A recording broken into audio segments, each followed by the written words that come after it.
Kurasaki Kai, a dual-color prodigy known as the Purple King. In his shadow stands his older brother, our MC Ray, completely colorless and magically inert.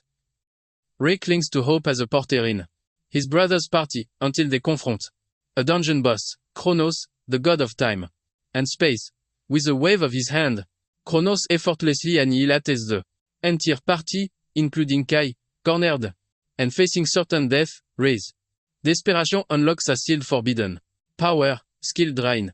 In a final defiant act, he steals Kronos' own reality warping ability. Rewind, the surge of power fueled by panic and regret doesn't just rewind a moment, but sends himself through time. He awakens years in the past, armed with the stolen power of a god and a burning resolve. This time, he will master his own destiny. Ray is utterly shocked, and when he looks through the window, he realizes something more shocking. The inverted castle is still white, which was supposed to be pitch black. Apparently, the inverted castle was pure white until 7 years ago, but it gradually started. And when it turned completely dark, the door that unleashed Kronos opened. Suddenly, it dawns on him that he actually stole the rewind ability from Kronos to send himself back to the past. He picks up his phone to confirm the exact date, and he realizes that he has gone back 7 years. Curious, Ray opens his status window to see his skill list, and shockingly, the rewind skill is gone, but the ability skill drain still remains. Even though the rewind is gone, Ray is still happy with what he has left because for 10 years, all he wanted was just a single skill. And since he has the skill drain, he feels fulfilled. Just then, the reminder on his phone comes on, reminding him that the very day is the mage exam. Ray then heads to the Mage Association HQ that oversees the affairs of mages and dungeon conquest. He steps into the seemingly new headquarters, and before he can even get a breath of fresh air, he hears some dude call him colorless from behind. He turns around to see that the dudes are Goto and Oink, and they are both his brother's subordinates. They were also the ones who died in Kronos' room. Goto and O make fun of Ray for coming to the headquarters to take the mage exam yet again. They tell him that his efforts are basically pointless, because no matter how many times he takes the test, he will always remain colorless. In truth, this is not the first time that Ray has taken the mage exam. But he kept taking the exam over and over again because he refused to give up. Not ready to play around with them, he slaps their hands away, telling them to leave him. Momentarily, he finds himself in the examiner's office where he meets the examiner, Hinata Raina, a B-rank mag. Even Hinata is tired of seeing her, and she tells him that he will eventually get himself killed if he continues trying. Ray assures Hinata that this time around would be different from the other times. Hinata has no choice but to accompany Ray to the exam venue. And since he has taken the exam loads of times, he needs no explanation. Apparently, he is to collect 3 mana stones from goblins to pass the exam, for those who have awakened a skill. This is usually no difficult task, but Ray has always been struggling with it. It turns out that a shocking event also happened that very same. A terrifying monster appeared in the level 1 dungeon, which is not as supposed to be there. Just as Ray was expecting, the said monster showed up in the distance, looking all menacing.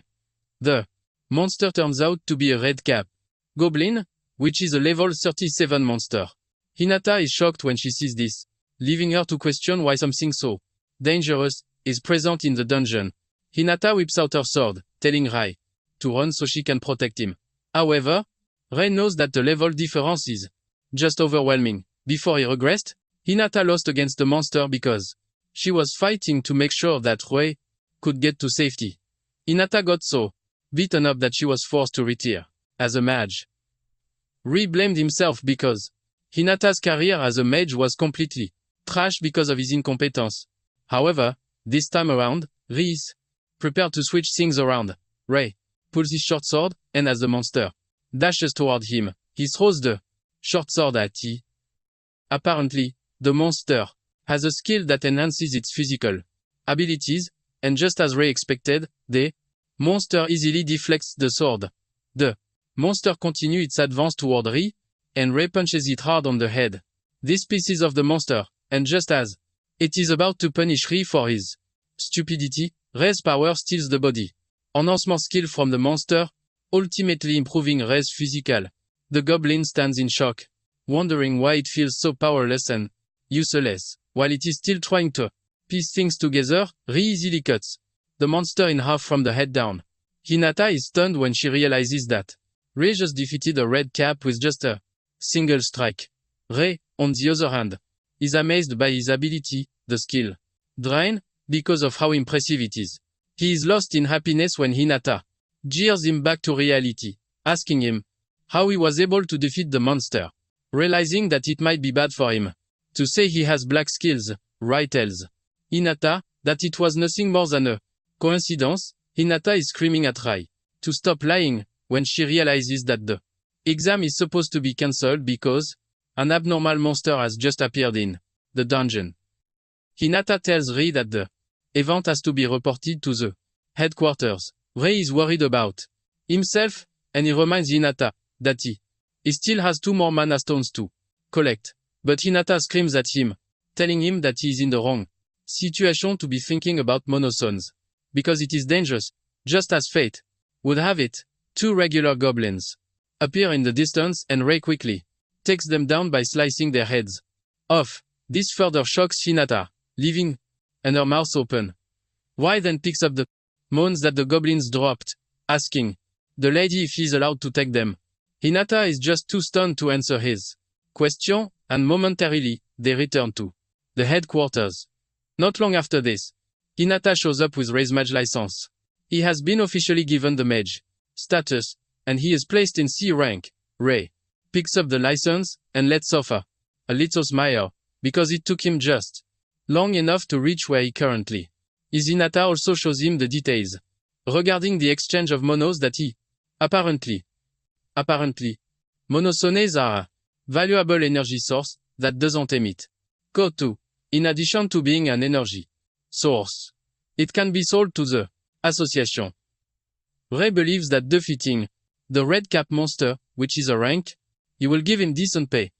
He checks out in the payment details, and he almost screams out in shock because of the enormous amount there for defeating the goblins.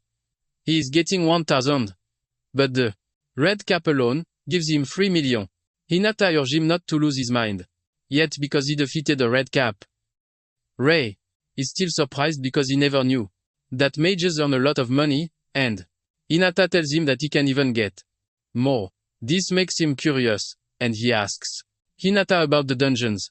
After his discussion with Hinata, Ray heads to a C-rank dungeon that has been reserved for him. Ray is left in awe because in the past he could not enter a dungeon as solo. However, with his new power, he is convinced that he can change the future. Just as he is about to step into the dungeon, he is suddenly grabbed by a skill known as Manahan, turns around in frustration, and to his surprise, he is being held down by Goto. And Oink and Guto make fun of him for trying to enter a dungeon solo, telling him that it is against the rules. With a scornful face, Ray tells the two that he is allowed because he has passed the mage examination. The two are surprised to hear this, and they assume that he is a chronic liar. Godo then walks up to Ray and pushes his head down with the mana hand, telling him to show his skills if he has truly awakened. Apparently, the mana hand is a skill that compresses mana itself into physical property, even with the extreme body enhancement. Ray realizes that he can't actually break free. However, he is not one to give up under tough situations, and he angrily headbutts God. Guto stumbles backward, and at the same Mamoshir, because he now possesses the mana hand. The one placed on him by Goto is ultimately disabled. An overwhelming blue aura emanates from his body, shocking Guto and O. Ray wastes no time, putting the mana hand into use by grabbing Guto with it, forcing him to admit that Ray is truly unawakened. Oh, he refuses to give Ray his flowers and decides to attack him with a fireball. Ray activates the enhancement skill, and uses it to cut down the fire attack. Shocking, oh, he's trying to fathom what just happened when Rai reaches him with a blow that sends him across the room. Goto is shocked to see that Rai can also use body enhancement. And while rising in pain, Oh asks Ri if he is now a dual-colored mage. Rai simply says no, and just then his drain skill also steals those fireball, basically adding one more color to his skill list. OX. Joe almost drops when he sees this, because he has never seen or heard of a mage with 3 colors. Iri shows him how dangerous he is by shooting a fireball at him, causing him to almost piss his pants. Rai then asks them if they are still willing to fight, but the two stare at each other in fear before running off with their tail between their legs. After they are gone, Rai figures out that Kai won't be happy if he later finds out about what just happened. Basically, he was Kai's lap dog, and if he learns that Rai has awakened his skill, he will definitely show up to crush him. Kai has already reached an impressive level 50, making him one of the strongest mages in the modern era. In addition to Kai, Ri figures out that he has to be worried about the scary dungeon that will open soon enough to prepare himself for future problems. Rai knows that he has to raise his level as much as he can, and he steps into the dungeon. Apparently, level is the foundation of strength, and leveling up lets a mage to learn new skills that increase one's total mana pool. This also increases the amount of mana that a mage can control. At once, Rai is strolling in the dungeon when he is suddenly ambushed by a level 38 flame wizard. Surrounding the wizard are several fireballs, leaving Rai terrified, because he can only manage to create one fireball. The wizard is able to do this thanks to the enormous difference in levels. The wizard hurls his fireballs at Rai, and even though he is able to block just one, Rai is forced to change positions to dodge the other fireballs. Rai figures out that he can't defeat the monster head-on, but there is one thing that doesn't change. This is the fact that after using a skill, there is always an opening, and Rai doesn't waste this opportunity as he dashes toward the wizard at great speed. Even though the opening is just 2 seconds, the wizard becomes totally powerless in that moment. Rai is able to punch the wizard so hard that he is sent flying, while also stealing his fireball skill. In the process, the wizard finds himself on his arse. And when he tries to unleash his attack, he realizes that he has become powerless. Rai then gives him a taste of his own medicine by hurling 5 fireballs at him, overwhelming him with a huge firepower that completely destroys him. Once the wizard is killed, Rai is hit with notification telling him that he has leveled up. He realized that defeating higher level monsters gives a ton of experience points, even though it is quite difficult to take on higher ranked monsters. Rai figures out that the skill drain ability gives him an edge. Rai checks his status window to see that he has climbed up to level 12. With this, Rai sets a standard of level 30 for himself. He starts cutting through the dungeon, annihilating monsters left and right. In no time, Rai reaches level 27, but he realizes that he is already slowing down because leveling up is getting tougher. Rai figures out that to reach level 30, he would have to defeat higher level opponent. Rai then heads to the deepest part of the dungeon where he finds the boss room. Rai is glad to have found this since it is the perfect thing he needs. Rai flings the door open, and when he steps into the room, he finds 2 a level 30 EM piece and a level 45 skull. Rai is cautious the moment he sees to this, but he figures out that stealing their technique will help him gain the edge. Rai dashes toward the skull demon, aiming to land a hit on it, but to his surprise, there is a mana barrier surrounding the monster, preventing him from activating his skill drain. The skull demon makes things harder by charging towards Rai, almost ripping his head off, but he manages to dodge it with a sudden burst of energy from the monster. Rai figures out that he have to do something pretty useful to defeat the monster, since he doesn't have the power to drain the skull demon. Yet, he goes after the imps. He cuts down one of the imps, stealing the ice Needle skill from it before turning it into barbecue with a fireball. The other. Imp watches his friend turn into fire. Decoration. But he's too scared to make a move. Now in possession of the ice needle. Ray turns his attention to the Skull Demon and hits with the ice needle attack, ultimately crushing his mana barrier. However, the defeated imp is immediately resumed thanks to the Skull Demon's power. Even though it is extra stress for Ray, he is not complaining, because defeating the imps will give him experience points, and it is just what he takes down the imp again, granting him another level upgrade.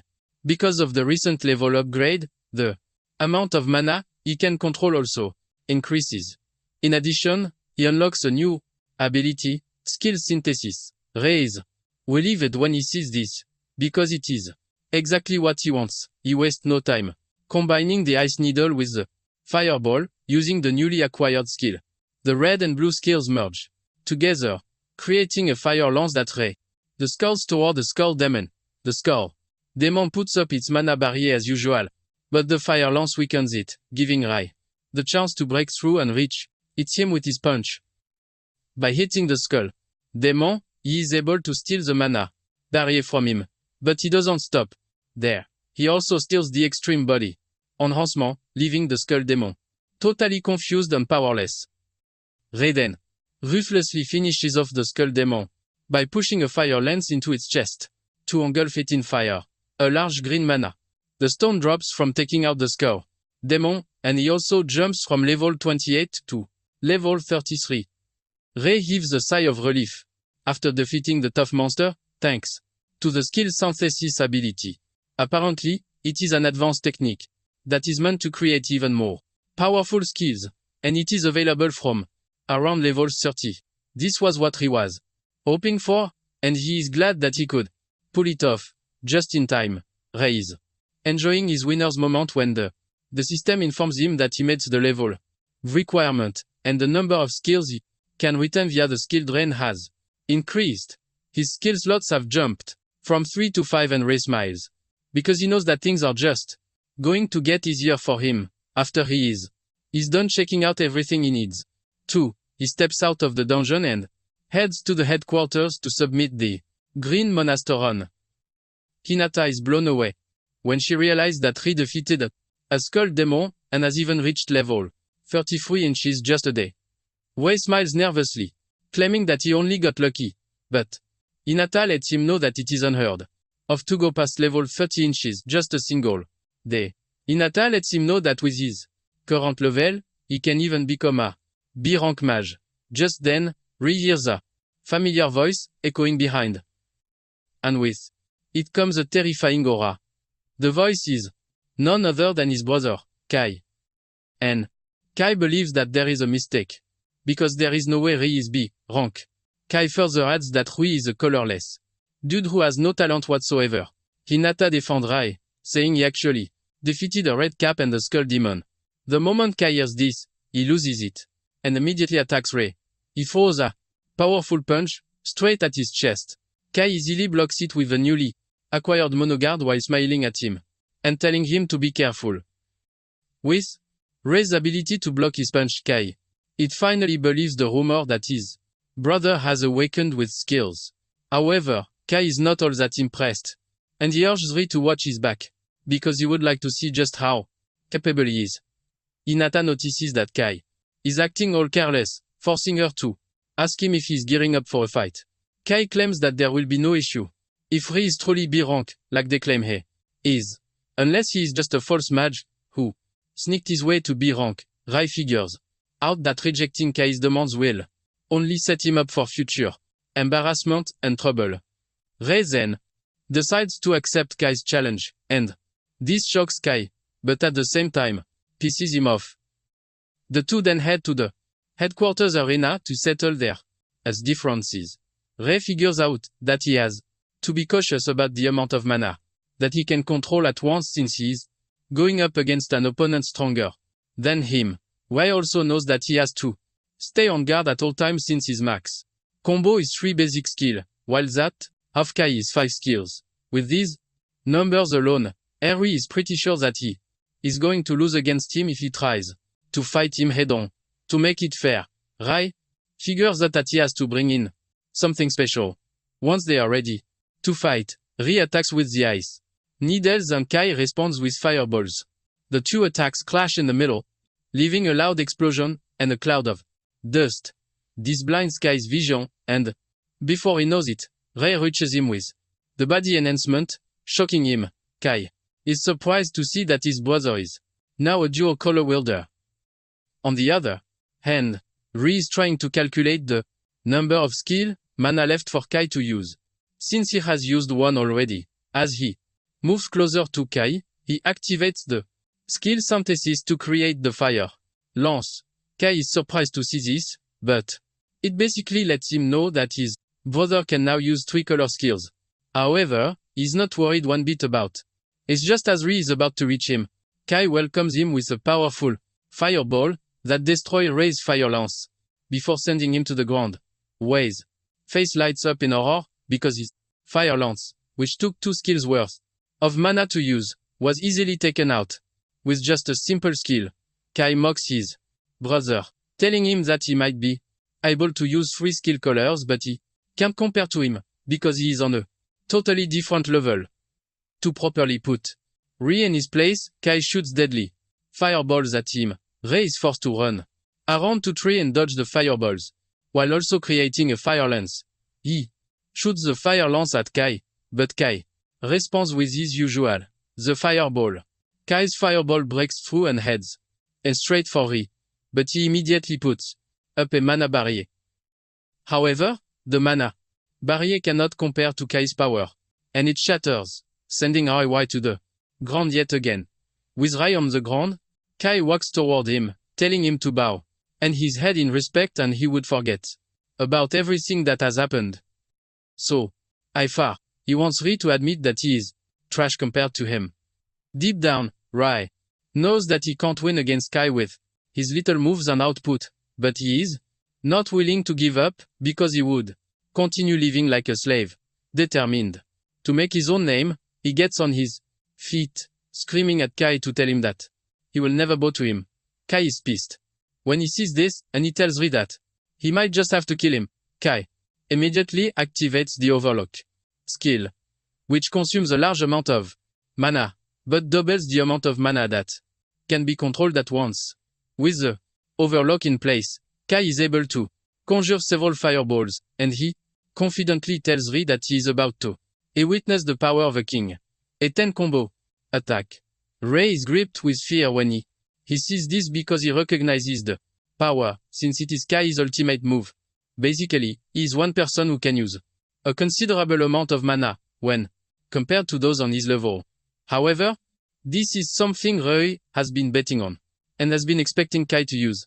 Rai leaps toward Kai, and Kai makes fun of him, asking him if he thinks he can dodge his attack midair. Ri finds himself contending against a bunch of fireballs, but he activates the mana hand, shocking Kai because he wasn't expecting another skill. Ri knows that no matter how powerful Kai is, he is bound by a cooldown. He manages to dodge the fireballs and he reaches Kai just in time. Kai is on his cooldown period when Rai reaches him and he punches him in the face. Rai's punch is so heavy that it sends Kai across the arena, and by punching him, Rai also manages to steal his Overlock skill. Rai is pleased with the outcome since he is able to steal the Overlock skill too. Rai believes that he has won the fight, but Kai gets back on his feet with a disfigured face, threatening to kill Rai. Just then, Kai pulls out the Demon Lance skill, shocking Rai, since it wasn't expecting Kai to have learned the Crash skill yet. Apparently, it is Kai's greatest skill, which makes it completely dangerous.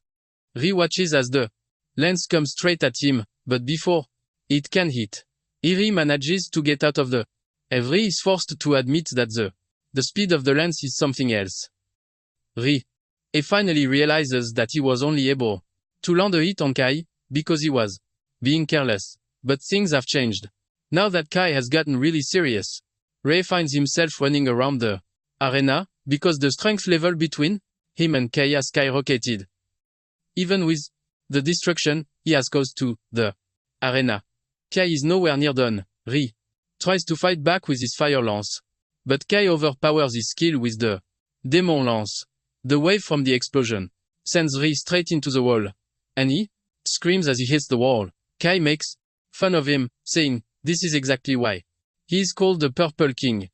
Ri has no choice but to admit that Kai is actually right, because his demon lance is one of the strongest. Kai stands above Ray yet again, telling him not to get cocky, just because he can use several skills. Rai admits that he is no match for Kai in his current state, but it suddenly dawns on him that the game is going to change if he can find the potential of the purple skill. Before the fight, the limit to his synthesis is 2 colors. But Ri totally changes the game up by activating the overlock skill. Kai is shocked when he sees his brother tap into the overlock skill, as if it is nothing.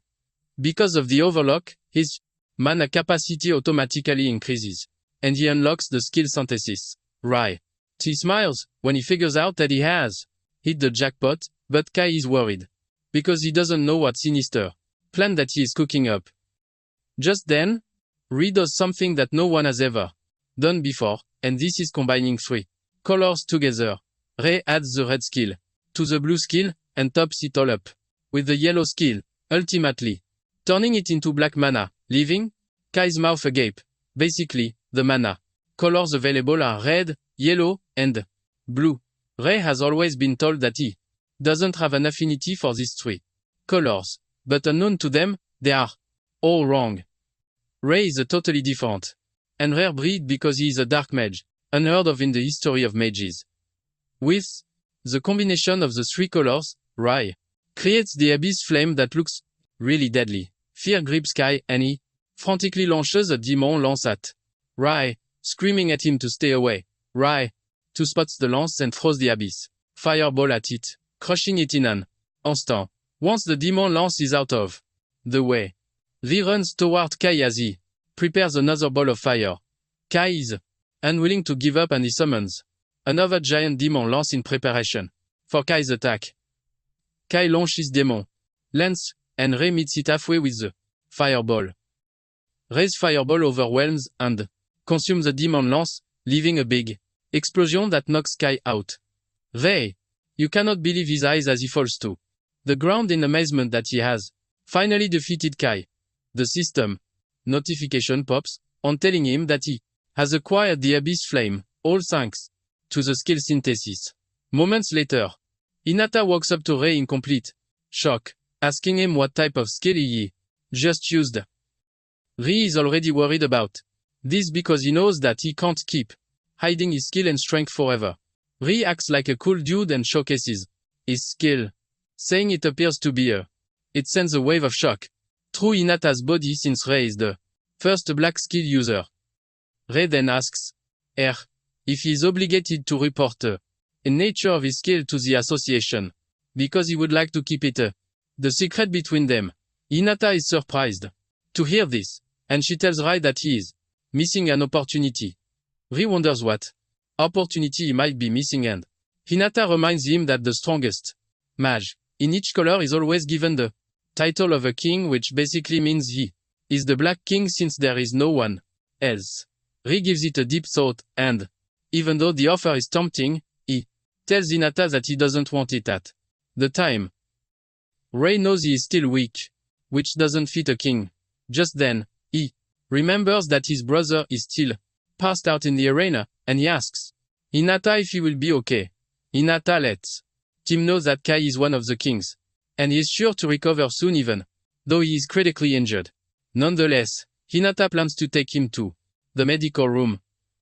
Suddenly, they get an emergency notification on the phone, and when he checks it, he realizes that a dungeon has appeared in the western entrance of Ikabukuro Park, and the recommended mage level to enter is 70.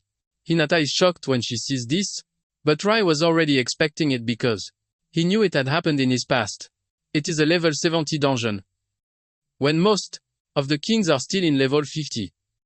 And in the first week of the dungeon's appearance, the kings realized just how weak they were.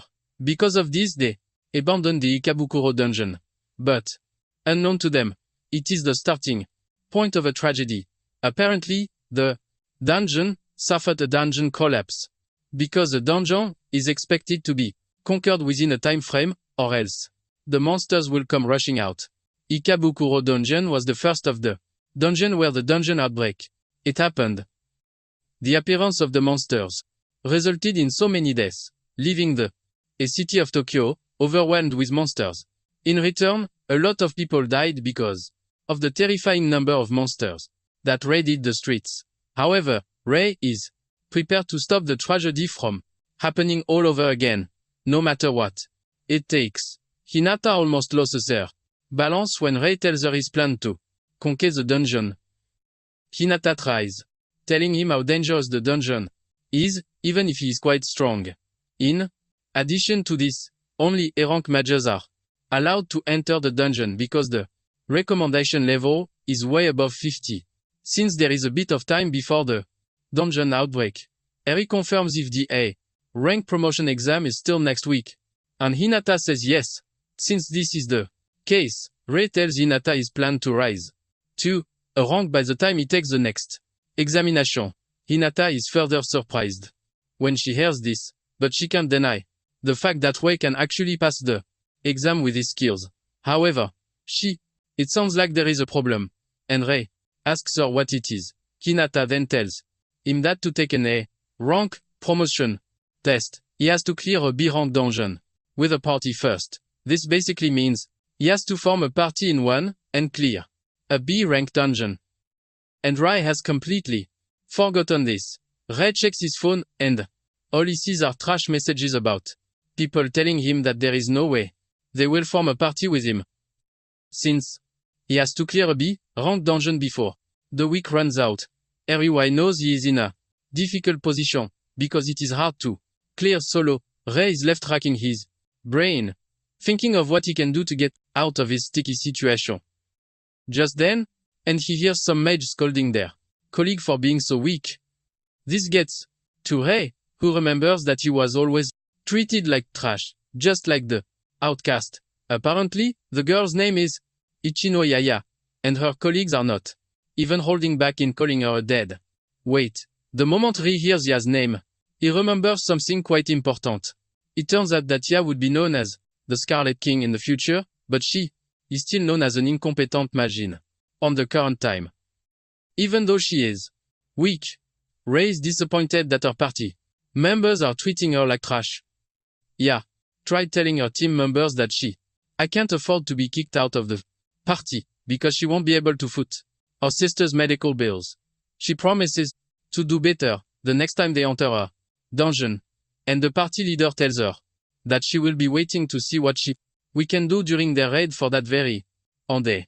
She lets Ya know that she's definitely off the team if she messes up, and Ya nervously agrees to this. Ya and her team then step out to take on a dungeon, but Rei is worried that things might not go well.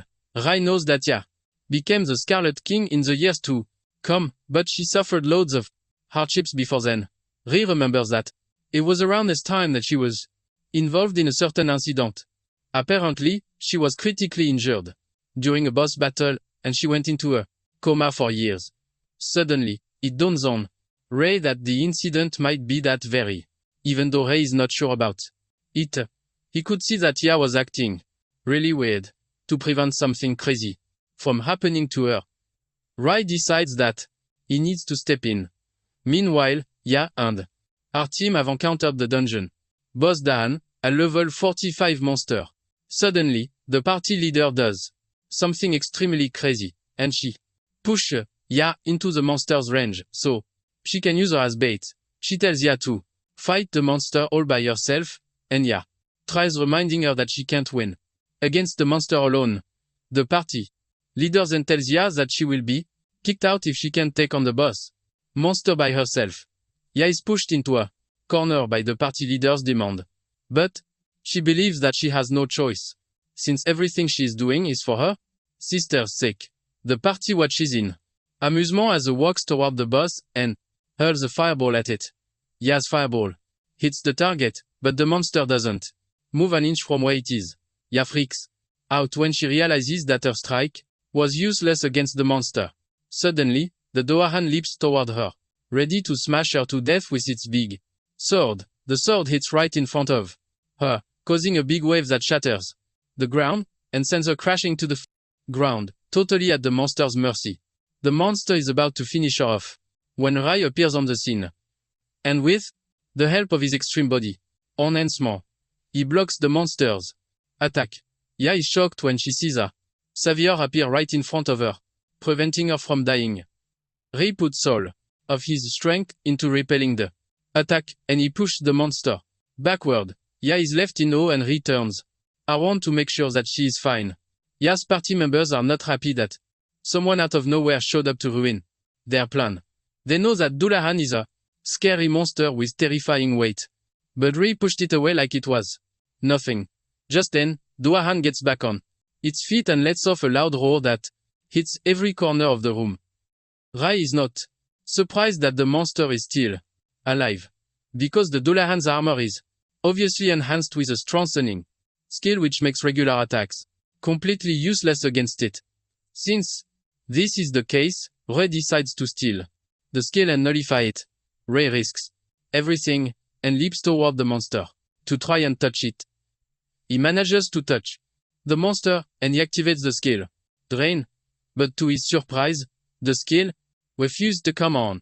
Rai is forced to jump backwards before he is sliced in half by the monster. Rai returns to where Ya is, and she asks him if he is fine. Rai lets her know that he is good because he managed to block the monster's attack with his sword.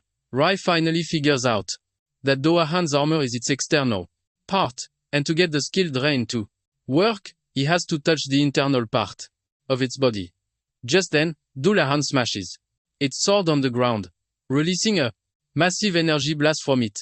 Rai raises and his mana barrier and screams at Ya to stay behind him so she doesn't get hit. Rai's mana barrier successfully blocks the incoming attack, but the wave from the attack sends the party members flying around like papers. Only the party leader remains standing, and she angrily launches an ice lance at the monster. Surprisingly, Dullahan blocks the attack and retaliates with a counter-attack that the lady couldn't dodge. She finds herself getting thrown into a wall. Since the ice lance was useless against Dullahan, Rai figures out that he needs a skill that is beyond the monster's strengthening skill. Rai resorts to using his Abyss Flame, and he wastes no time cooking up a black fireball, shocking Ya. Rai hurls the black flame directly at the monster, and Dullahan also sends its energy wave in Rai's way. The two attacks meet halfway, but Rai's flame is just too powerful, and it overwhelms Dullahan's energy blast. The black flame reaches Dullahan before it even gets the chance to do anything, and it is engulfed in fire. Rai restricts the monster's movements with the Monarand to make sure that the black flame does its job.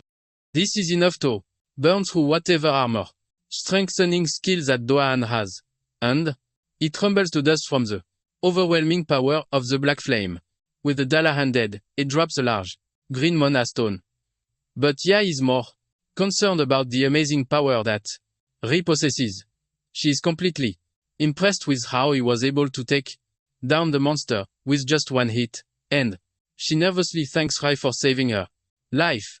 Rai smiles while telling the girl that he is just glad that she is fine. Deep down, Rai is really happy that he managed to save Ya from dying. Ya's annoying party leader finally gets back on her feet, looking completely pissed. She figures out that Rai is quite strong, but her greediness makes her crave the reward for taking down the monster. She walks up to Rai, telling him to hand over the Mana Stone because they were the ones who applied to conquer the dungeon. Ya is shocked to hear this, and she is forced to remind the annoying lady that Rai just saved their lives.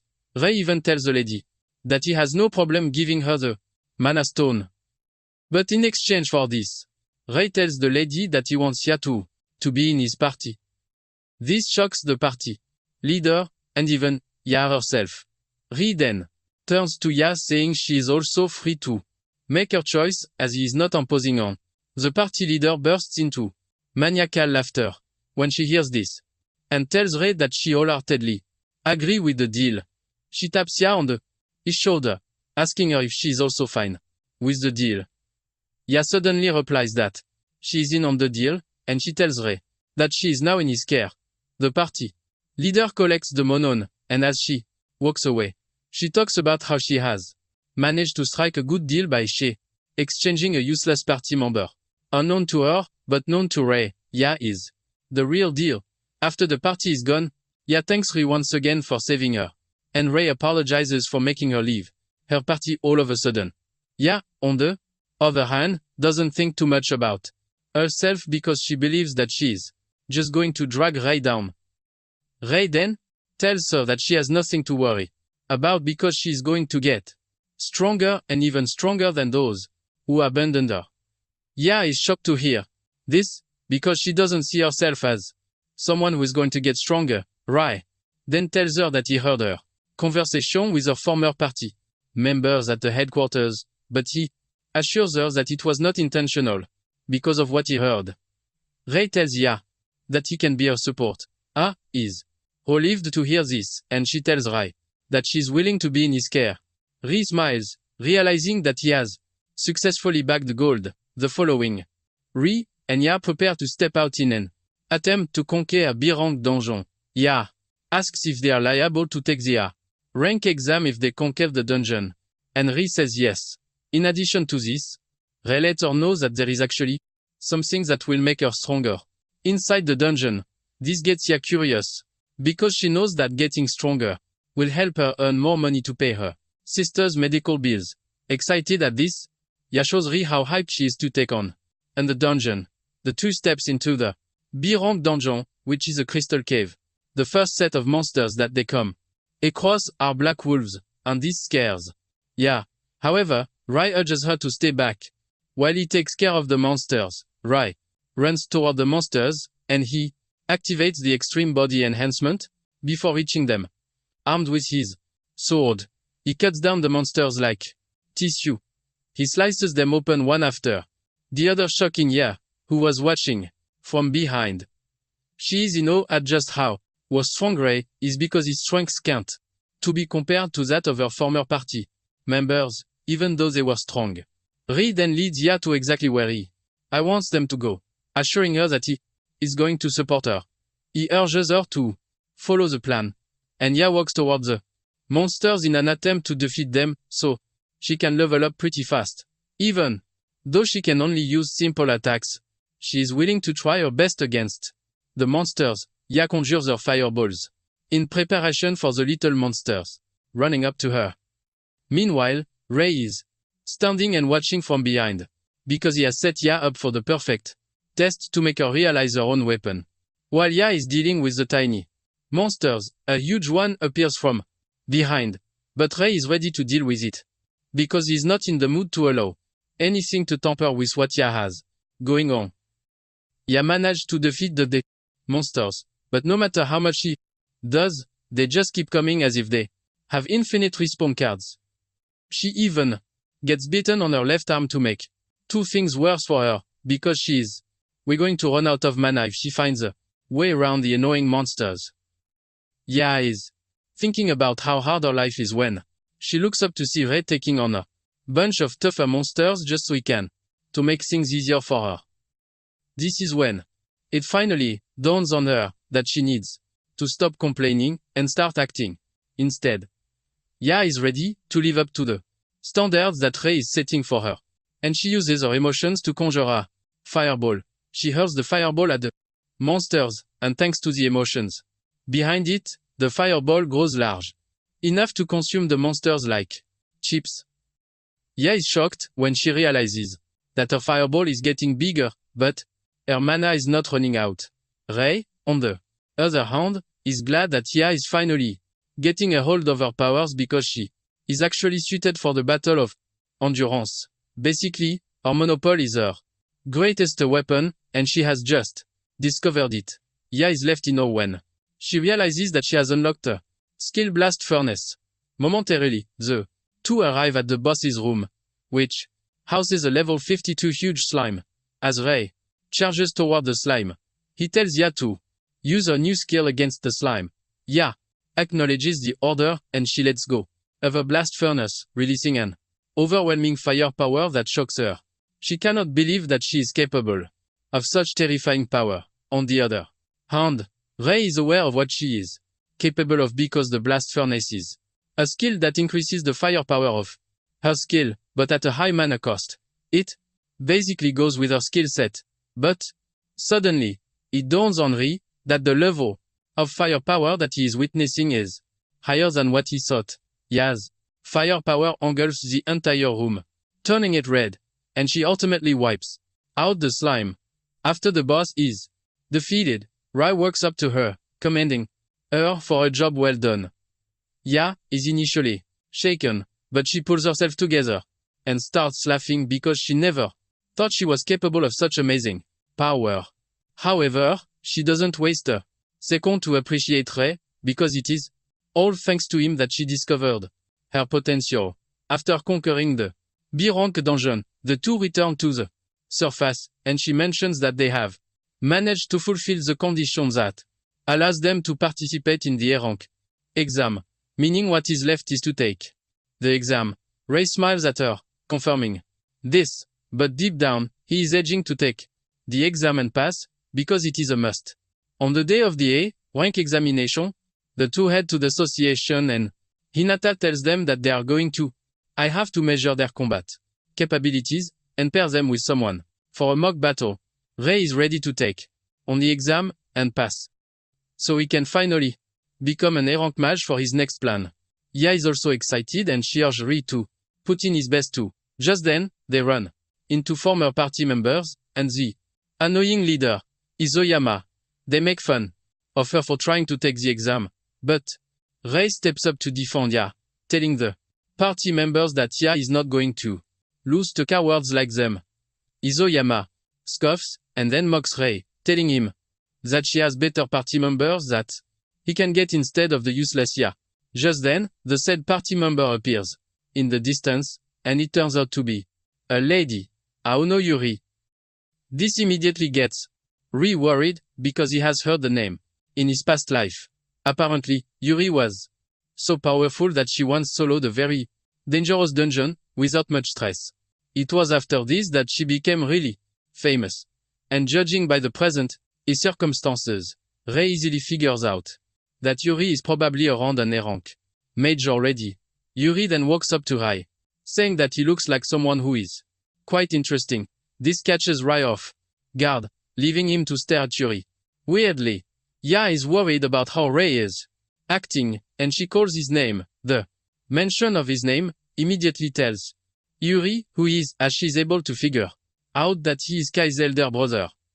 In addition, she has learned that Kai lost to him, and the news of this shocks Rei, because he didn't know his feats had gone far amongst the mages. Ya, on the other hand, is totally shocked that Rei defeated Kai, and she is forced to ask if it is true.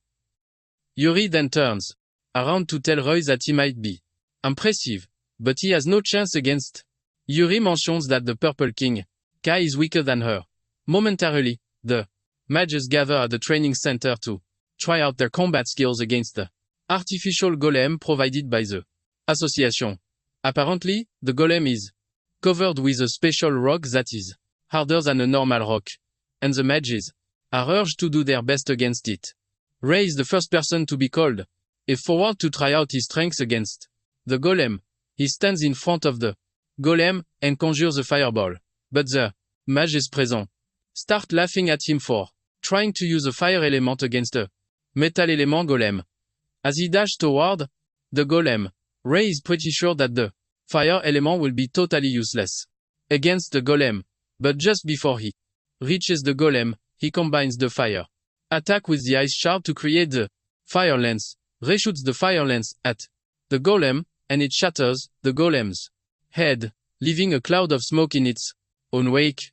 The supervisor checks out the golem, and the moment he gets no response, he confirms that the golem has been defeated. The mages who were mocking Rei before started murmuring in awe because they never expected Rei to take down the golem with just a single. Yuri, on the other hand, is impressed with the way Rai infused the two elements together to create an even, powerful element. Ri smiles because he is obviously proud of how he handled the entire situation. For Ya, she undergoes to the Manipool measurement test, and she is required to hold a crystal ball with her hands to get the accurate measurement.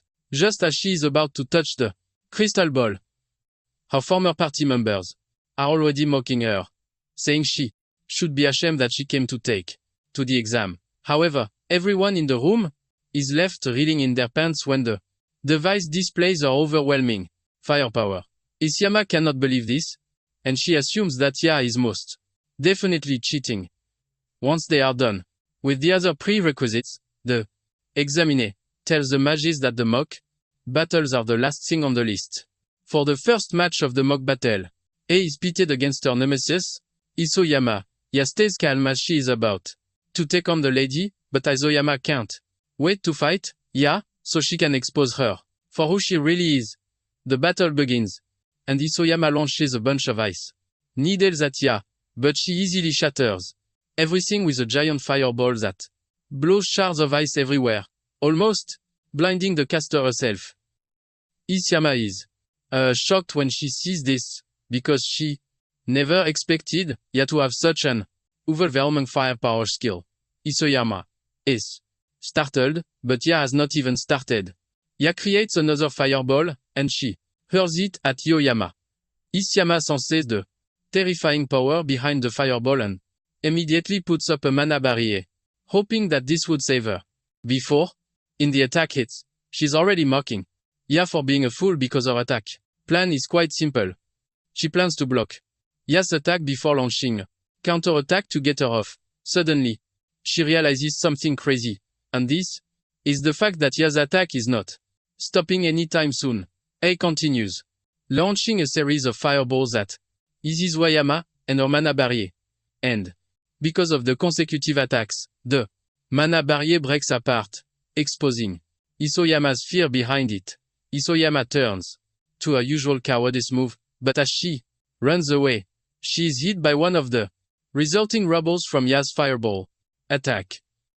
Isayama gets hit in the back of, and as she crashes to the ground, every fiber of her existence refuses to believe that Ya has surpassed her in strength. She crashes to the, and the examiner stops the battle, declaring Ya the winner. Ya's face lights up in excitement, and as she returns to the stands, Ri commends her for a job well done. Ya smiles, saying she can't believe that she won, but she wishes Ri good luck in his battle against Yuri. Yuri remains calm as she tells Ri to step into the arena for their battle. As they step into the ring, Yuri asks Ri if there is any particular reason as to why he is taking the examination. Ri stays mute, and Yuri says she can see that he is more prepared compared to the other participants. Ray then replies that he has something that he needs to do, no matter what, which is why he can't allow Yuri to stop him. Yuri smiles when she hears this, and she lets off an overwhelming aura, reminding Ri that she is pretty strong. Ri assures her that he is aware of this, but he is confident that he is going to win. Yuri is impressed by his confidence, and to put the talks to aside, she suggests that they do battle instead. Yuri starts with the attacks first, and she launches the series of mono blades at Ray. Rai whips out his sword to try and block the blades, but he struggles. Apparently, Yuri uses a skill called mana conversion that allows the user to manipulate their mana freely. Just then, Yuri surprises Ri with a powerful and overwhelming attack that almost crushes him, but he manages to get out of the way in time. Yuri smiles evilly, saying Ray is lucky to have dodged the attack, but Yuri is tired of staying on the defensive, and he decides to go on the offense instead. He runs toward her, but Yuri is not. I'm going to allow him to get to her just easily. She hurls some long-range attacks at him, but he blocks them using his mana barrier. Ray then dashes toward, and he swings his sword really hard in an attempt to decapitate her, but she jumps backwards while she's still in the air. Ri tries to finish her off with his fire lance, but Yuri uses the mana Conversion skill to create a shield to protect herself. Her shield is able to hold off against Rey's powerful lance attack, but she admits that he tried his and best. Rey, on the other hand, is worried because her defense appears to be totally flawless. Without a doubt, Rey. You can see that she's absolutely strong. Yuri then makes the next move by launching several long-range beams at Rey, forcing him to run around the arena in an attempt to dodge. Rey admits that Yuri's attacks are troublesome, and Yuri, on the other hand, mocks him, saying he has no chance if he thinks we can run around to win. Rey then turns toward her, and she locks on him with her attacks, believing that it is over for him. However, Rey has something else. Just as the attacks are about to hit him, he activates his physical enhancement and cuts down everything that Yuri throws at him, shocking her. However, she's not done with Rey just yet. Yuri admits that it is her first time seeing someone who can wield 3 colors. However, she shocks him, saying she can also use body enhancement too. She activates the skill, and then conjures a scythe using her primary skill. Suddenly, she vanishes right in front of Rey, and by the time she reappears, she is behind him. Rey almost can lose his head, but manages to turn just in time to block the attack. Rey is thrown backward from the overwhelming attack, and with just how fast Yuri is, Rey soon finds himself on the defensive again as Yuri hunts him down. Rey cannot believe the amount of overwhelming power that the girl possesses, and because of this, he decides to go to extremes. He allows Yuri to get close and he grabs her hand, but Yuri mocks him for this, believing that there is nothing to make of it. Suddenly, she realizes that something is wrong with her. And she knows it. Rey has stolen her body enhancement skill. She starts stumbling backwards with the realization that her power is leaving her. With no way to defend herself, Rey gets the perfect opening to land a perfect hit straight into her chest. Yuri coughs up in pain as she falls to the ground. She cannot believe that Rey was actually hiding his true power all the while. With Yuri on the ground and unable to fight back, Rey is declared the winner of the duel. Later on, Yuri wakes up in the hospital to see Rey and Nya standing beside her. The two are happy to see her back to life, and she admits that he lost the fight. She tells Rey that it wasn't expecting him to be strong the way he is. Yuri then asks him why he has come to visit her. With a humble voice and stance, Rey bows his head, asking Yuri if she would mind joining his party. Yuri is shocked when she hears this, and Rey lets her know that after reassessing the battle, she also got promoted to a rank. Rey admits that they need Yuri if they are to have a chance at conquering difficult dungeons.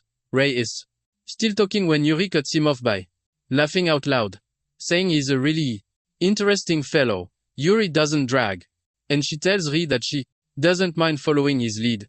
Rey is I'm glad to hear this, and the two shake hands to seal the deal. Suddenly, the ground starts shaking ferociously, leaving Rey totally worried.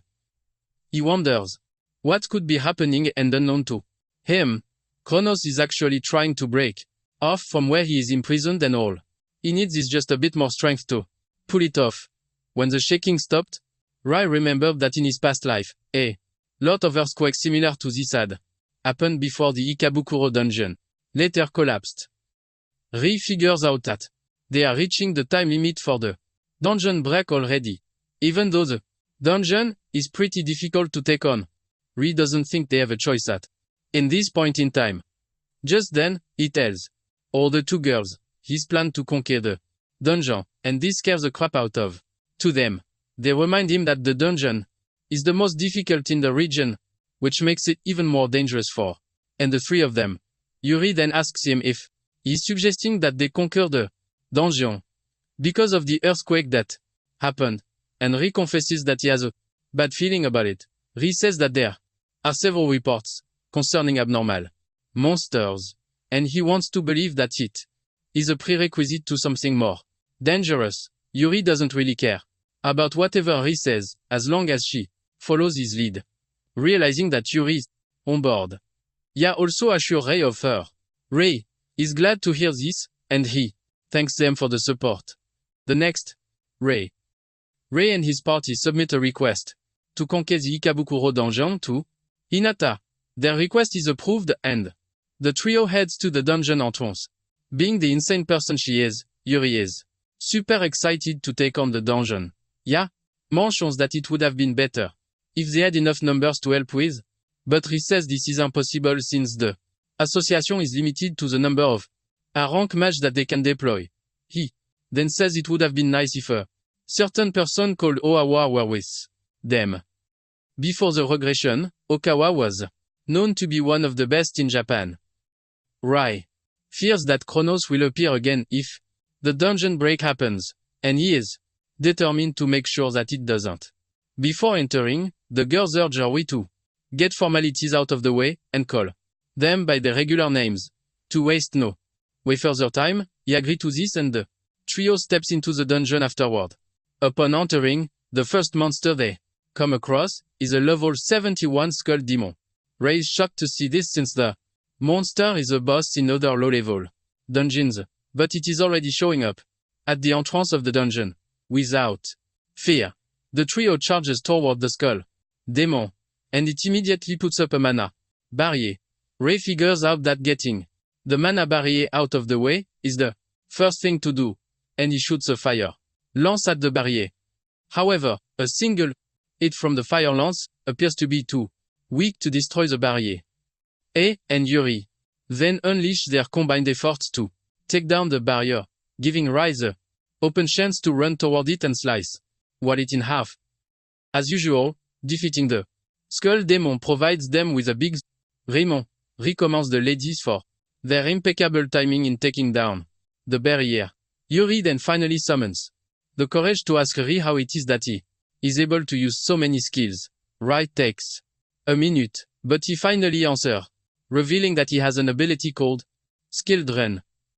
The girls are confused by this and Ray explains that just by touching, he is able to steal someone else's skill.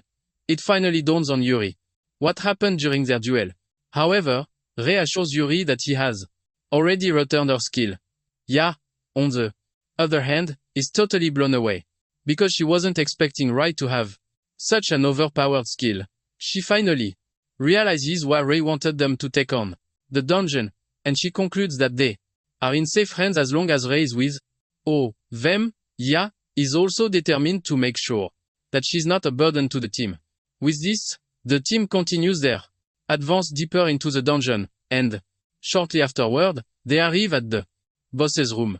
Ya points out that the rumbling of the ground is getting more intense. She is forced to ask if they really have what it takes to take on the Shertis boss monster. Ri then tells Ya that they have undergone a level increase on their way to the boss's room, and with this, he believes that they should be able to pull it off. A admits that the dude is right with his analysis, and she is ready to prove herself to the team that she is not a drawback. Suddenly, something appears behind and grabs her. Before any of them can react, they turn around to see a terrifying creature. Level 89, Grim Reaper, which is the boss of the dungeon. Ray is ultimately shocked and terrified since the boss shouldn't be out of its room. This leaves several questions running through his head, but the main focus of everything is that they are in a deep mess. Ri then tells Yuri that things might look bad, but they have no choice but to save Ya. Ri screams at Ya to make sure that she is fine. Apparently Ya was able to cast a mana barrier to prevent herself from getting crushed, but at the same time, Ray is worried because Ya might have a large pool of mana, but there is still a limit to it. Even though the best option for him is to use his Abyss Flame, he can't since Ya will be caught in the crossfire. The only solution to the problem is to actually find a way to help her out of in the situation. I then tells Yuri that he is going to try his best to get the tentacle's attention, and he urges her to find a way to save Ya. With a seemingly solid plan, the two charge toward the monster. Ri puts himself directly where the monster is facing, and almost gets hit with a tentacle, but he narrowly dodges it. The damage from the Tentacle shatters the floor. Shocking. Ray. He immediately figures out that he is done for if he suffers a direct hit. Just when he thinks he is out of danger, one of the tentacles appears from behind. Ya believes that the dude is done for, as she screams out his name in pain. Fortunately for he was able to get himself out of the tight situation, using Mona hand, and he heaved a sigh of relief. While the entire chaos is unfolding, Yuri has gotten the chance to reach the monster. She swings her sight, hoping to land a critical hit, but her attack bounces off. And this is when they realize that the monster has a strengthening skill. Yuri is forced to retreat before she gets crushed between the monster's large tentacles. Ri checks on her, and she assures the dude that she's doing quite fine. However, the two could see that there was something strange about the whole thing. Basically, tentacle monsters always have low defense, and this is the first time that Rui will be seeing one with a strengthening skill. In addition to the list of weird things going on around the monster is that it is outside its room. Unknown to him, Kronos is playing a big role in everything that is unfolding right in front of him. However, the monster is coming at them with so much rage that they don't have the time to start thinking of what to do. While she is stuck inside her protective barrier, Ya believes that what the other two are facing is basically her fault. She figures out that she has been too passive, because she is always relying on Ray to fix things. She starts racking her brain to think of something that he can actually do to help out in the situation. Yuri and Ray soon have a huge problem on their hands, because they are almost out of mana, thanks to the number of battles that they have been involved in. Ray is about to give up on this situation when he suddenly remembers something. He screams at Ya, telling her to hit them with her mana fusion. Ya is shocked to hear this, and the same goes for Yuri, who thinks the skill is useless, since it consumes a lot of mana. Ray understands why they think this, because the skill was considered useless in his past life too. But thanks to a certain mage, the skill's value was later discovered. This said mage is none other than Ya herself, as she was the one who figured it out before the regression. Ya is also conflicted about the skill, since he hasn't used it before. But since Ray is asking her to do it, she is willing. Just then, Ya let loose of her skill, and it hits the two just as planned. Surprisingly, Yuri realizes that her mana is starting to recover, but Ray just smiles, because he knows the essence of the skill. Apparently, Manifusion has an effect that shares the mana of the user, but it is a skill that only a mage with a large amount of mana can master. Ya is excited when she sees this, but suddenly she realizes that the amount of mana that she is sharing is not enough. It then dawns on her that her mana sharing is restricted because of the mana barrier she activated. To properly and help the team, she releases her mana barrier, giving the monster the chance to grab her tightly. However, Ya is able to release all of her for the two to operate with. Once she's done doing this, she weakly tells the two that the rest is up to them. With the sacrifice of their teammates, the two get hyper-determined to take down the monster, no matter what. The two charge toward the monster, ready to tear it apart to save Yuri. Since their mana has been restored, they have what it takes to cut through the monster's defenses using their enhancement skill. They start decimating the monsters left and right, and Ray urges Yuri to maintain the momentum so that they can save Ya. Ray gets the chance to get to Ya, but the monster is a step ahead of them. The monster immediately moves Ya's position, making things even harder for them. Ray easily figures out that with the way things are going, they won't be able to get to Ya. However, Yuri assures him that she is going to open a path for. Yuri then taps into her primary skill to unleash so much aura, creating he stairs for Ray to climb on, so he can reach Ya. Ray is thankful for the assist, and he dashes toward Ya with the stairs. The monster tries to block his path with some of its tentacles, but Ray easily cuts them down with sheer fury. With so much speed and determination, he reaches Ya, and he cuts her down from the monster's grasp. Ray manages to reach the ground, and he checks on Ya to make sure that she is fine. Ya opens her eyes and smiles, saying, Ri is just as impressive as ever. Yuri then rushes over, telling Ya that she actually saved to them with her skill. Yuri admits that Ya has some nerves about her. Even though they have rescued Ya, the primary mission to take down the monster remains. Rei and Yuri rush toward the monster, but things get even harder because it regenerates its tentacle. Yuri realizes that they have put themselves in a tough situation, and she asks Rei what their next move should be. Rei then tells Yuri to leave the rest to him, and even though she is skeptical, she agrees to let him do what he wants. Rei dashes toward the monster, assuring Yuri that he is going to finish it off. Yuri is shocked when she realizes that Rei is running toward the monster without a weapon in hand. Just as Rei is about to reach the monster's main body, it is regenerated one of its tentacles to block his path. Rei then taps into the overclock power, hoping to double his firepower before using the Abyss Flame. His entire body is engulfed in a dark aura as he unleashes a powerful flame at the monster, ultimately tearing its head open.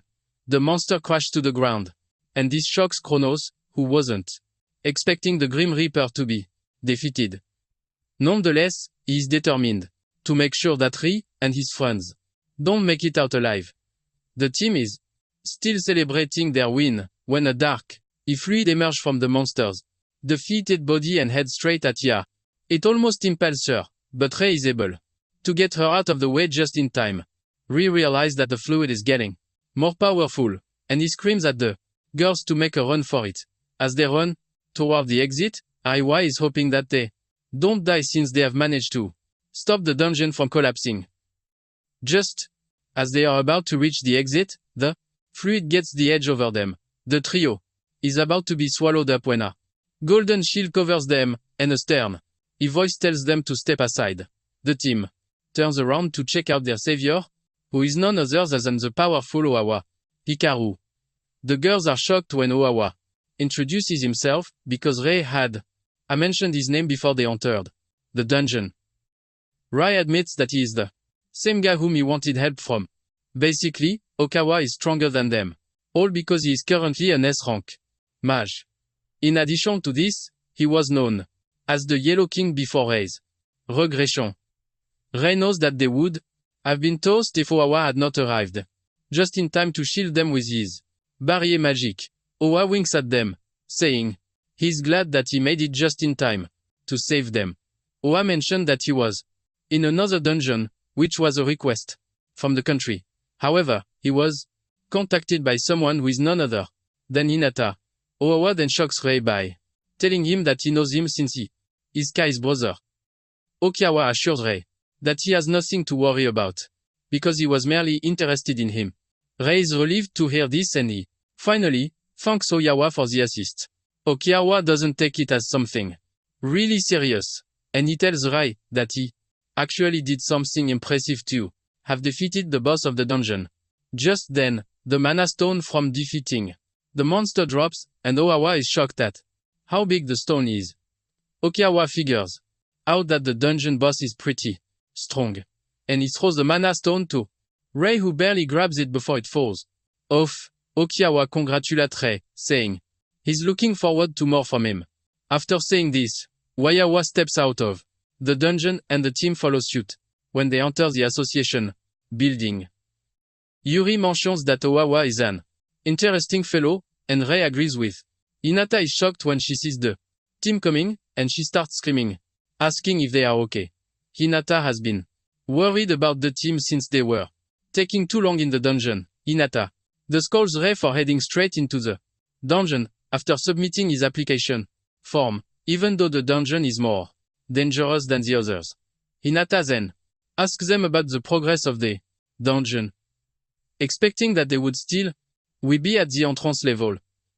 Hinata and her fellow attendant almost have a brain seizure when Rei mentions that they have conquered the entire dungeon.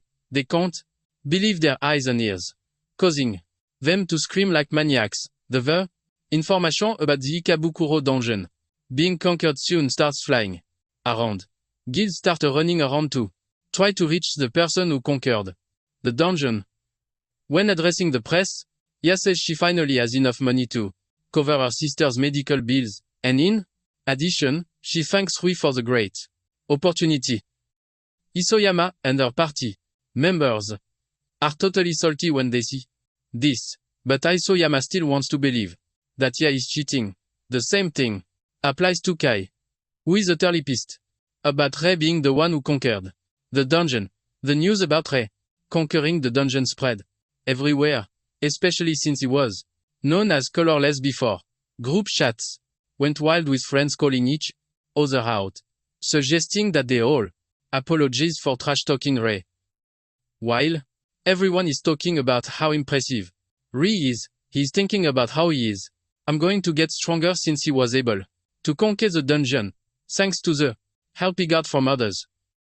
3 days later, Rei heads to the association because Hinata summoned him, claiming that there is something he needs to hear.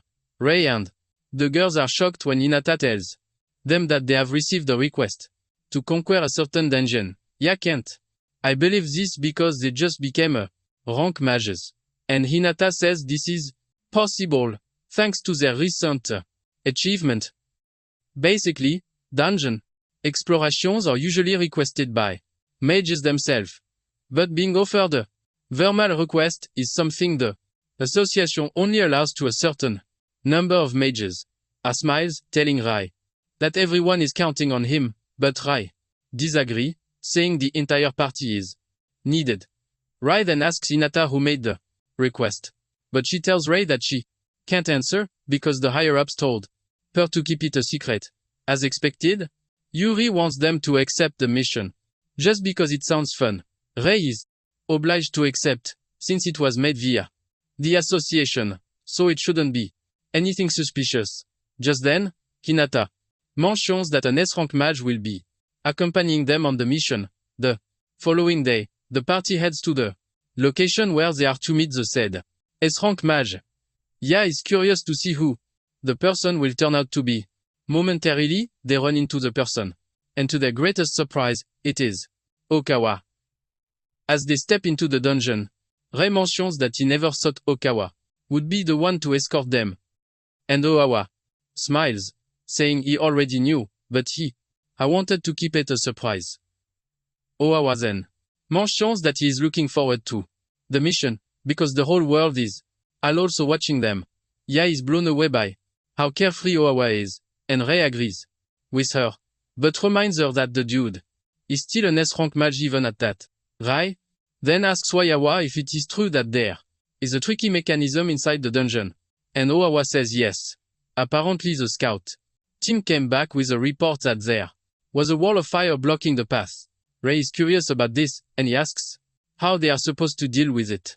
Makawa then reminds them that he has his barrier skill, and as long as he is with them the firewall means nothing. Rei notices that the dude is overconfident, and he wonders if he thinks the dungeon will be easy. As if Oawa can hear his thoughts, he tells Rei that he will see how cool he is once he sees him in action, because he will be the one carrying the entire team. Suddenly, a wave of monsters appears on the scene, and Rei tells his team to get ready too.